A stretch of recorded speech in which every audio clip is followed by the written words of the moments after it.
மெல்லிசை மன்னர்கள் அப்போ விஸ்வநாராமன் 2 பேர் இருக்கும். ஒரு தடவை என்ன ஆகி போச்சு, இந்த மெட்ராஸில் இருக்கிற பத்திரிகை உலகங்கள்லாம் சேர்ந்து அவங்களுடைய வெல்ஃபேர் ஃபண்டுக்கு ஒரு ப்ரோக்ராம் என்கேடி கல்யாண மண்டபத்தில் நடத்தணும்னு சொல்லி எங்களை அப்ரோச் பண்ணாங்க. அப்போ கவிஞர் கண்ணதாசன் தான் அதுக்கு முழு முயற்சி எடுத்தார்.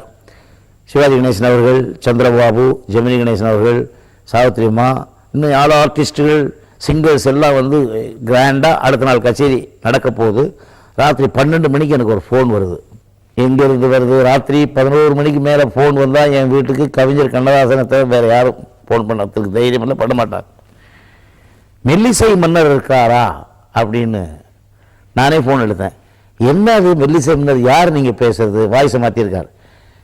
மெல்லிசை மன்னர் MS விஸ்வநாதன் இருக்காரான்னு திருப்பியும் ஒரு கேள்வி ஃபோனில். யார் யா நீ பேசுறது சொல்லியான்னு. ராத்திரி என்ன விளையாடுறியா? யார் யா நீ பேசுகிறேன்? நான் தாண்டா மடையா பேசுகிறேன், நாளைக்கு உனக்கு கொடுக்க போகிற டைட்டிலுக்கு தான்டா.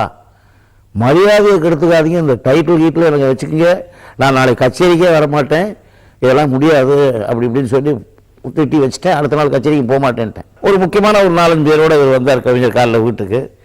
ரெண்டாவது எல்லாரும் சேர்ந்து கொடுக்குறாங்க, அந்த பட்டத்தை வாங்கிக்க அப்படின்னு சொன்னார். நான் சொன்னேன், பட்டம் கிட்ட எனக்கு தேவை, நிறைய படம் வாங்கி கொடுங்க, பட்டம் வேணான்னு சொன்னேன் அவர்கிட்ட. கொண்டு போய் எல்லாருமா சேர்ந்து அந்த மேடையில் ஏற்றி வச்சு மெல்லிசை மன்னர்கள் அப்படின்னு ஒரு பட்டத்தை கொடுத்தாங்க.